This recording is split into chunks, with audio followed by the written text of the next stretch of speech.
Hello, parents. Is your teen college ready? My name is Shellee Howard, the founder and CEO of College Ready, and today I have a wonderful guest to share with you. I'd like to introduce Miss Arlayna Alcock. Welcome to the show. Hi, Shelly. Thanks for having me today. I really appreciate it. You got it. So, listeners, I'm going to have our guest give you a little bit of her background so you know, is this a good fit for you? And go ahead. Okay, my name is Arlayna Alcock, and I am a college career coach by day. And by night, I work with local kids who are thinking of trying to choose careers and also study abroad as part of that experience. And I also have another business where I help international students who are already in the country transition into work and volunteer opportunities and trying to navigate the culture. So, how I started out was I'm a cultural anthropology major in university, and I had the opportunity to be an international student myself. So I was from a very small university, and I got on the plane and I went to Mexico City for 2 years. And I remember flying in to that big city at night, and I could see the lights forever and ever. And I wondered, what have I done? And I didn't know the language or anything. And so I ended up spending, I had a wonderful 2 year experience there. And now I spend a lot of time helping people with developing their own international experiences, whether they're leaving. I'm in Canada, actually, Okay. and whether leaving Canada or coming into Canada and what all of that entails too. So that's where I'm at right now. Yeah. Okay, so I'm going to break that down a little bit because that was a lot. And I'm like, well, that's interesting. And that's really interesting. So you've led a really interesting life. So did you grow up in Canada or do you live there now? I grew up in Canada, Okay, in a small city called Medicine Hat, actually, near the Rocky Mountains, near Banff. wonderful. If everybody's heard of Banff. Yeah. So what I love about Canadians is your love for the world. Every one of my Canadian friends is so well traveled. I can't say across the culture for sure, but some Hmm. of my best travel friends are Canadian. So I think it might just be part of, that culture, but how did you first were you in high school when you thought, "I wanna do something different?" Like, put yourself back in your high school years. Did you know that you wanted to do something like study abroad? Was that part of Hmm. the plan? I always wanted to travel. I think partly became because I was in a small city, and I wanted to leave and see the world. But I actually went to university and I was studying drama and English, and I thought I'd be a teacher, and Okay. that's what I was started out doing. But my father had all these National Geographics for years and years in the basement. And I always had sort of this awe for the world based on that. And when I took my first anthropology class by accident because we had to take these extra forced options outside of our major, and I'm like, this is so amazing. It's like English and anthropology, and I could see the world. And that's when I started thinking about that. And then I switched my major. And then a lot of people were going to Japan at the time to teach English, Mm. so that was kind of a bug. I knew that you could kind of get out and do that sort of thing. And so I started thinking about how I could get myself on one of those things. I wanted to go to Israel actually at one point. I was in an archaeology class and I got a part-time job, and my dad thought the area was too dangerous, so he wouldn't let me go. But then Ah, I finagled Mexico, and then I okay. was there for 2 years. Then so I stayed with the family. Yeah. What part of Mexico? Mexico City, in a part of the Mexico City called Coyoacan. Yeah, and I went to 2 universities, Colegio de Mexico and the UNAM. So one was for Spanish, and the other one was English. It was all in English, and I was just did these independent studies supervised by my professor at the university in Canada. Okay. Yeah, so you did a very non-traditional educational path, which is such a beautiful gift to families who have, what would be the perfect candidate or the perfect student to do something similar or something studied abroad? How would a parent even know if their child could or should do this? I think it's for anyone who has a bit of sense of adventure. I think that 2/3 of undergraduate students are women, young women that do it, and only 1/3 are men. And that is because the research shows that women tend toward the languages and the humanities and those types of things, and men are in business and engineering and tech. And there are fewer of those types of opportunities in the undergrad experience, although more and more there are some. But that changes when they go to master's and PhD level. The men start finding research opportunities abroad, and they start going in that direction. They see it more of value, I think, to their career. Where I think women are, the language and the communications and people are often a natural inclination. It depends what they're studying, and it depends on if the child, of course, wants to go. It could be it's a big adventure for sure. Yeah. Yes, I love it. So I was intrigued. I can't remember how I came across you in the first place, but my fourth child is studying in the Czech Republic of Prague, and we're from Mm, California. And I remember she came to me in, I want to say her sophomore year of high school. And her oldest brother went to Harvard, and her oldest sister went to University of Alabama. hmm No, US, not a big, huge thing. And then her next brother went to San Francisco State. And so when she came and said, "Hey, can I talk to you guys?" And she put this nicely out on the table, I remember just being like, I don't even know what to say. Like, hmm I didn't it didn't cross my mind because the older three hadn't done it.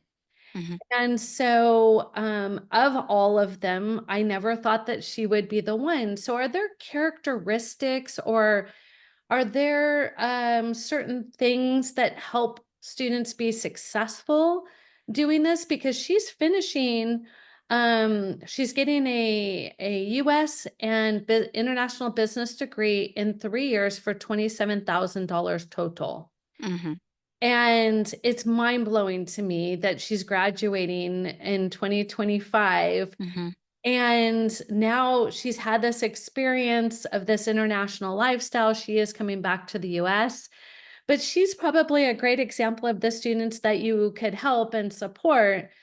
Do you help full time or just students who want to study abroad for a year?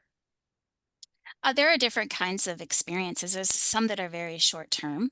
They could be a summer internship. It could be just for a couple of months, sometimes even for just a week, right? If or 10 days, if somebody wanted to go and just have a French immersion experience in Quebec or France or something like that, right? So there's different things for different people. Some are unpaid, and some are paid internships as well. So the idea is to explore what's available and what they're interested. So maybe if someone is not really sure, not as adventurous as some, a short one would be the best way to just satisfy that curiosity, and because often some people there are ones that at the end of your program too, when you've graduated, are about for new grads. There are internships. I was recently involved with a youth internship program where we sent students for 4 months for a paid internship in their field to Africa and Latin America. And so, if they're in marketing, they were going to an NGO to do marketing, et cetera. So that is something directly related with their work, and they were meeting high level people and diplomats and NGO leaders, and it was a fabulous experience and a real boost to their career in that sense. Whereas some people are looking just more for the, learning a language or having an Right. interesting experience, right? Yeah. I mean, I want a do-over. I'm like, that sounds really great. I love that idea.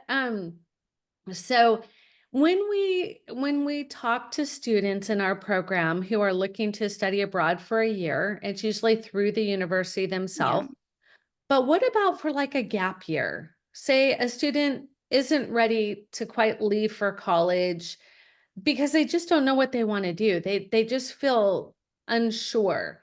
And Mhm. so I'll have a parent ask me, what are the opportunities for that gap year? Is that something you're able to help students with? Again, that's just research. It's very individualized. So certainly there are programs for longer, or some decide to get a visa, a work visa, student work visa. Canada is part of, for example, of the Commonwealth, so it's really easy to go to Australia or Ireland or something like that based on the student work visa. And they just get these jobs and, on a farm or as a nanny or something like that, and kind of tootle around doing that. So it depends what they're after. Some have been on sailboats. They do a 6-month thing on a sailboat, and have that experience. So it's about working with the student and finding where the opportunities are based on what they're interested in, and Mhm. just seeing what we can come up with for the time frame that they're looking for. It's a great idea for a gap year, for sure. Yeah. I warn families with caution that it's not a year to do nothing and procrastinate. It needs to be a very thought out year, like an internship or something valuable. How does it benefit a student to have this international experience? What are the benefits to them, um, long term and short term? Well, the short term is I think it really builds adaptability, resilience, and self-confidence because you're actually going away not only from your home, which are your home base of university if you've left home, and you really have to figure things out for yourself because sometimes there just isn't so many people to help you. And I think students come back a lot more confident. In fact, if they last through their whole internship, etc. um that's the immediate benefit, obviously language and culture, but I think as an exploration they might get a business idea. I had a student who went to Africa to work in a school helping out, and she came back and she knew she wanted to be a nurse, so that experience helped her decide what she wanted to do. And then just the business that you get global connections potentially if you're in that tech and business kind of entrepreneurship world. So the thing is, we don't know where it leads to for me, made my career. And I think that's a surprising what it can give you. And I don't think there's a clear outcome sometimes. And that's hard for people we have, for some parents, it is a surprise, right? Like, why would you do this when you could be finishing your your school and getting it done and getting a job? And we find that too, particularly with first generation students who have immigrant parents.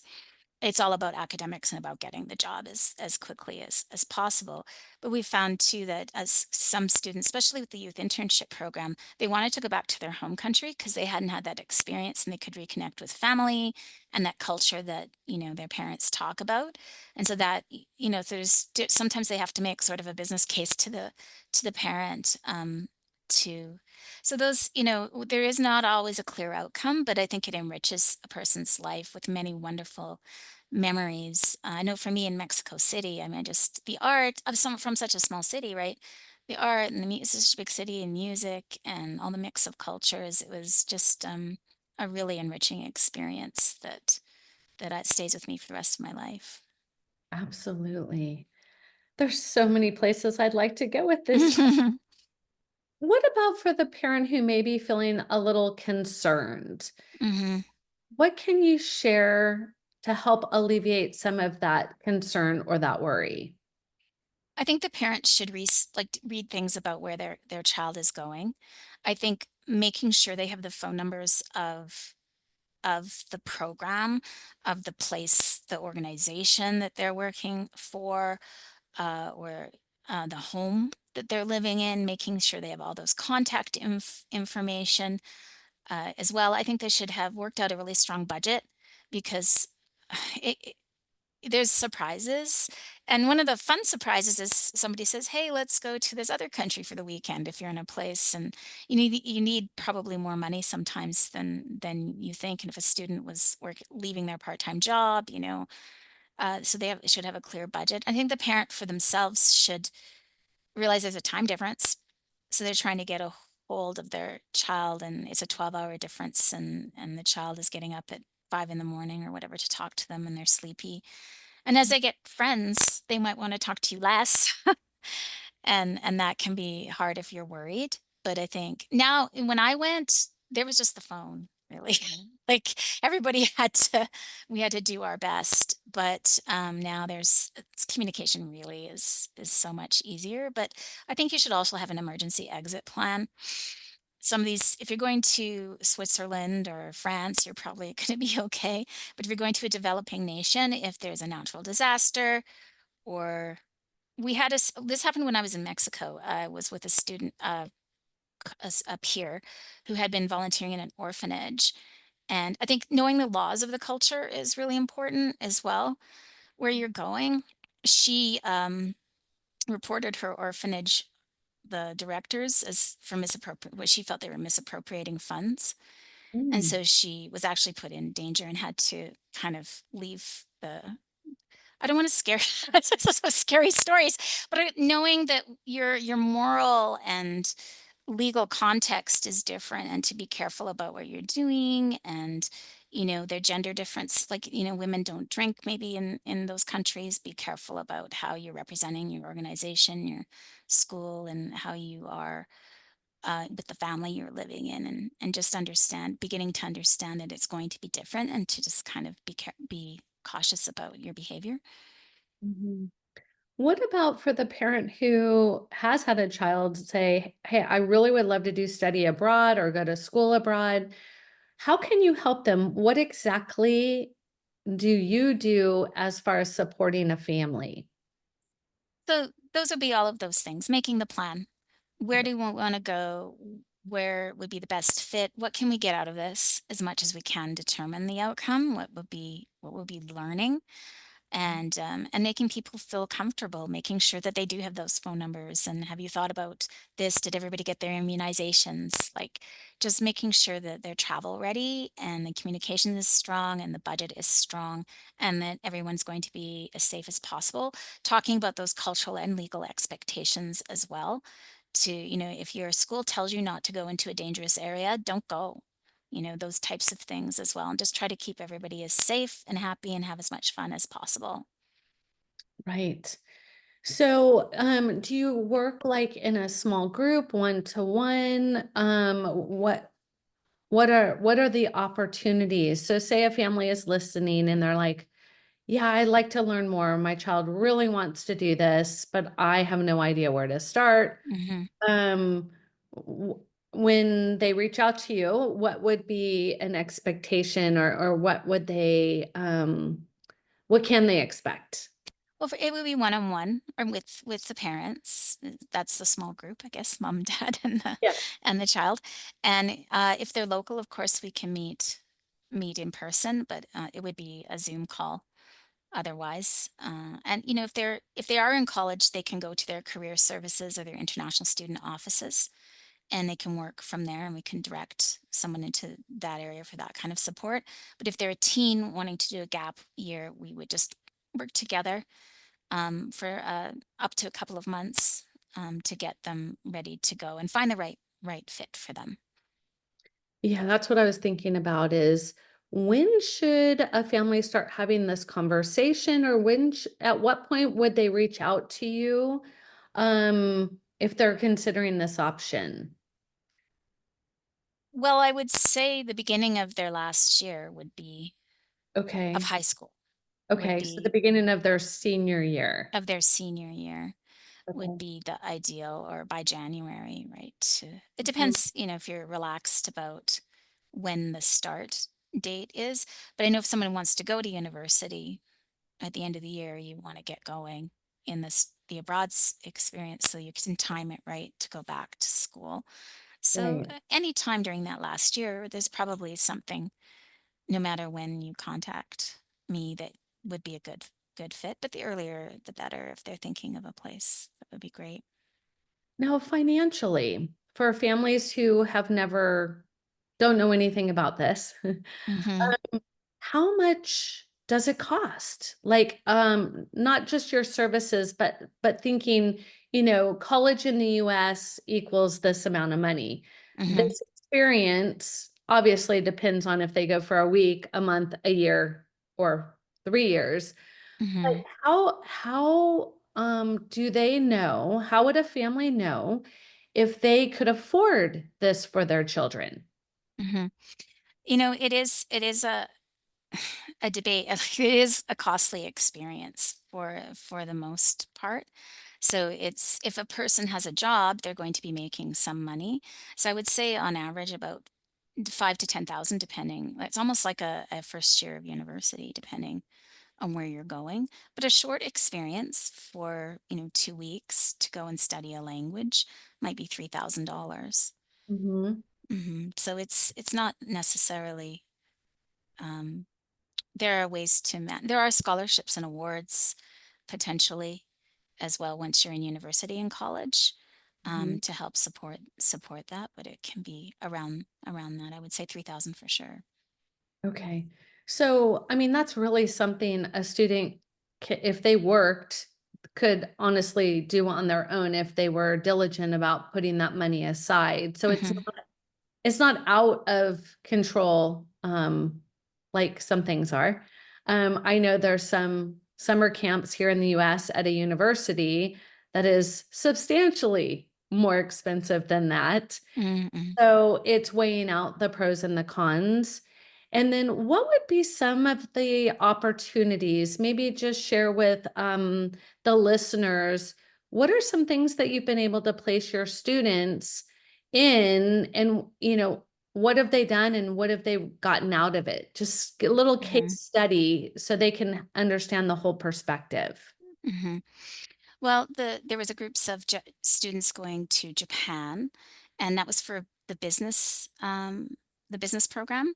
And so they went and did a tour of different businesses in Japan, and then I worked with them on the debrief when they came back to help them communicate better in their job interviews. Because a lot of students, when they go do these things, actually, especially if it's unpaid, they don't know how to talk about it, and they don't know how to utilize it. So we worked on that. But the youth internship program is one of the most interesting ones where they went to Ghana and worked in an early childhood development center because in some of those developing nations, they don't do much with preschools. So they went over there to do that. And, they were going to be preschool teachers, and that really contributed.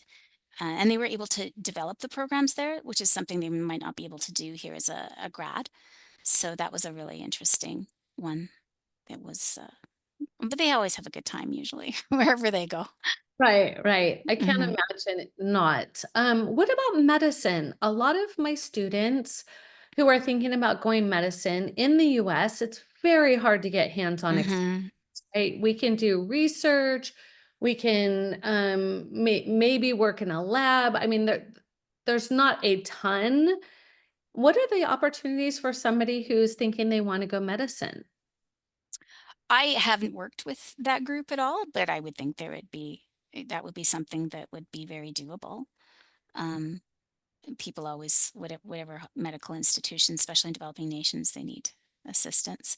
So we had the student who, the orphanages, schools, you know, and the early childhood center. We had the marketing people, Okay. etc. Yeah. I know when my son went to Oaxaca, Mexico, Mm. and he actually got to be part, of a surgery, Oh where wow. they're Hmm. delivering a baby, which would never have happened here in the US. Hmm. It's something he still talks about. He also got to go to Chile, and do this was through his college, Right. and he got to be part of an organization down there where he got to do medical surgery, again, like Hmm. remove gallstones, something crazy like Yeah. that. Yeah. And I'm thinking, there's no way they'd have that opportunity here. So, are there certain students that you can and can't help, or is it pretty much you can help a family create whatever experience they need? Well, something like that obviously is through their actual, that's like a practicum, that's arranged by their university. I think we just have to look at what they want to do and explore to see what's out there, because I think there's all kinds of things we haven't, like, every time I go and look, there's something new, and there's more and more of it. There's more exchanges and more possibilities. So I would never say never, but I would say let's try and get your goal and just get as close to as we can, Right. and go from there. Yeah. I think it's amazing. So if a family is listening and they're like, we could really use the support. We have no idea even where to get started. How might they contact you? Well, I am on LinkedIn, so that's probably the easiest place to look. And I also have a website, arlaynaalcock.com. Excellent.